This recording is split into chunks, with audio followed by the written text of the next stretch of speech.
What's going on, everybody? Today we've got an absolute banger of a tactic here for you, and if you can't tell, my voice is absolutely shot, so try and bear with me with this video today. So today we have got my final iteration of my 3-4-3 blue. This is version number 3.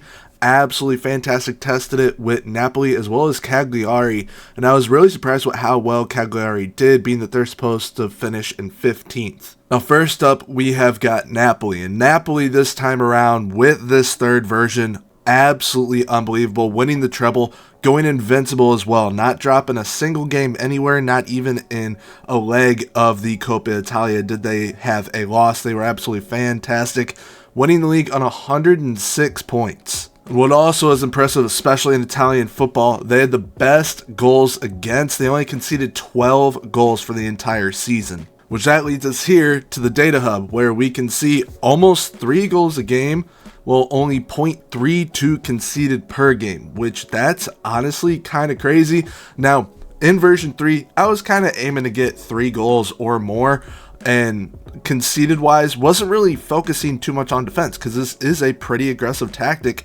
However, I mean, definitely will take almost 3 goals a game and conceding less than half a goal a game. That's absolutely amazing, and this shows it's incredibly defensive as well as attacking, even though it's kind of focused on the attacking side of play. When we're looking at the numbers overall for the players, Romelu Lukaku leading the way with 51 goals, but we got Matteo Politano with 16, Kvaradona had 14, Zambo Anguissa with 11. He was a segundo volante, and the segundo volante in this system, with really not that many tweaks to it, it exploded this time around. So we've got Politano leading the way with 24 assists. Absolutely fantastic. Oliveira with 11. Same with Kvaradona and Di Lorenzo. Di Lorenzo and Oliveira, they were the wing backs in this system. And just want to highlight the highest average rating Lukaku at is 7.75. So if you have a decent striker in this system, they are going to do wonders for you. But now we move on over to Cagliari. And like I said, Cagliari, they're supposed to finish 15th within the league. They finished in 3rd, which blew my expectations out of the water. Yes, they didn't do too well in the Coppa Italia. They did get knocked out by the league champions in Atalanta. But I mean, Cagliari finishing in 3rd, Champions League football, absolutely amazing. Once again, we head here to the data hub. Now, Cagliari, they were averaging over 2 goals a game, which for a side that's supposed to be relegation consideration, as in the Napoli test, they finished in 17th without using this tactic. Yeah, I'll definitely take that, but also will most definitely take conceding under a goal per game. So defensively, this tactic is fantastic, and attacking wise, it is also fantastic. As you can see, it can help a relegation threatened side definitely way overachieve, and a side that should be competing for trophies every season, they absolutely dominate. Now, when getting to the Cagliari numbers for the players, Roberto Piccoli, he had 18 goals. Razvan Marin, he is a segundo volante in this system that I ended up locking in. He had 17 goals. So Zambo Anguissa with 11, Marin with 17. The segundo volante is going to be a pretty important piece to the puzzle with this tactic. We got Zito Lovumbo with 13 assist-wise. We got Tommaso Agello, something, 12 assists right there, and Gaetano with 11. Highest average rating for them was the segundo volante this time around with Razvan Marin. Before we get into the tactic on FM, we're going to take a look at it here on Tactical Board. Now, it is essentially setting up a lot like the V1 and V2 version.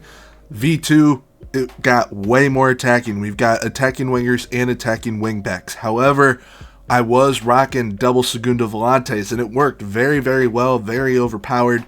But in my opinion, the segundo volante and ball-winning midfielder is the best duo that you could possibly have in any central midfield type of situation. So I would probably rock a segundo volante and a ball-winning midfielder over rocking central midfielders. I would always rather rock defensive midfielders because of how good this duo is. You see it with the Napoli results, with the Cagliari results. This is essentially the one change that I made that had a massive, massive impact, was implementing this ball-winning midfielder role with the Segunda Volante. So it kind of builds up the same. You got those inside forwards cutting inside, basically a 3-striker formation. Your wingbacks are attacking. They supply that width crossing from that byline. You got the Segunda Volante coming up, ball-winning midfielder coming up as well. Then you have your safety net of these ball-playing defenders. Now, it is a very, very potent attack. The Segunda Volante, as we can see from the numbers, he's going to be coming up and contributing goal-wise big time. Both Segunda Volantes had double-digit goals. Ball-winning midfielder-wise, they will contribute with goals and assists as well.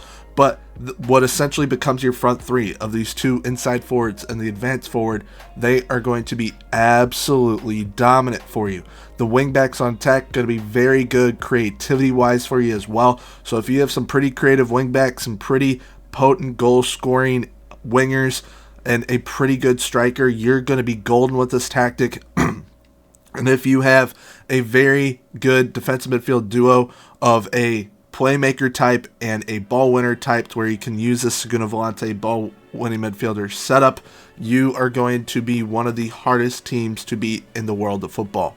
So the tactic file that you will be looking for in my Discord, where you can download the tactic from within the download section of the Discord, is Gormy's 343 Blue V3. For those of you who do not have Discord or on console, please feel free to just copy over this tactic, all the roles, all the instructions. I'm about to go over all of them in depth for you guys. So you've got that advanced forward on attack up top, 2 inside forwards on attack on the wings, 2 wing backs on attack, Segunda Volante on support, ball-winning midfielder on support, flat back 3 ball-playing defenders on defend, and a sweeper keeper on defend. The advanced forward on attack has dribble more, shoot more often, and tackle harder. Both inside forwards on attack have crosses aimed at center, shoot more often, and tackle harder. Both wingbacks on attack have cross more often, crosses aimed at center, dribble more, shoot more often, stay wider, tackle harder. A Segunda Volante on support has take more risks, dribble more, move into channels, tackle harder. That ball-winning midfielder on support has take more risks and dribble more. The outside ball-playing defenders in that back 3 have dribble more, stay wider, tackle harder. The central ball-playing defender on defend has dribble more and tackle harder. The sweep keeper on defend has take fewer risks. The mentality for this tactic is a balanced mentality. It's a very attacking tactic already, so you don't really need to bump it up to positive and or attacking. However,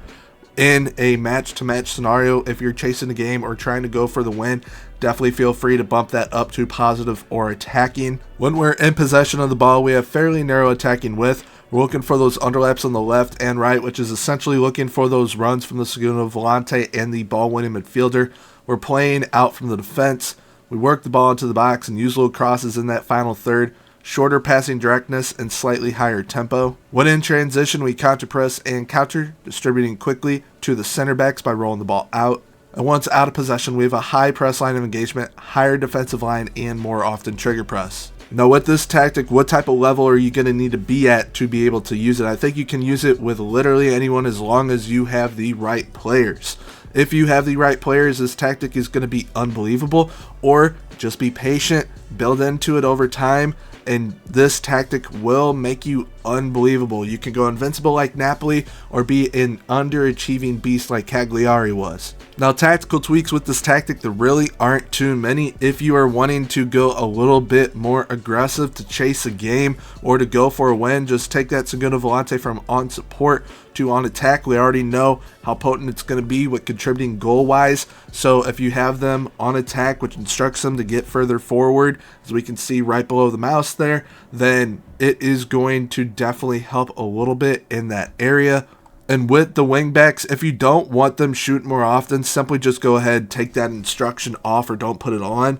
But the wingbacks on attack, they are going to be pretty darn good for you, because if they do start shooting more often, they create some pretty good rebounds, which will lead to goals from your strikers as well as your inside forwards, or even that Segunda Volante on those late arriving runs, which with the Segunda Volante, they can take big time advantage of those shots that are missed and take big time advantage of those rebounds. Now that is it here for today's video. Hope you guys did enjoy today's tactic. If you wish to give it a go for yourselves, once again, we link my Discord down below in the description. That is where you can download the tactic from, then the download section of the Discord. I'll also be linking my set pieces along with this tactical file as well. But if you have enjoyed today's video, please feel free, leave a like, comment, and subscribe. Subscribing is 100% free, so hit that sub button. Right now I'll be popping up some of the most recent videos for you guys to give a look if you wish to do so. Until next time, everyone, have a good one. Bye-bye.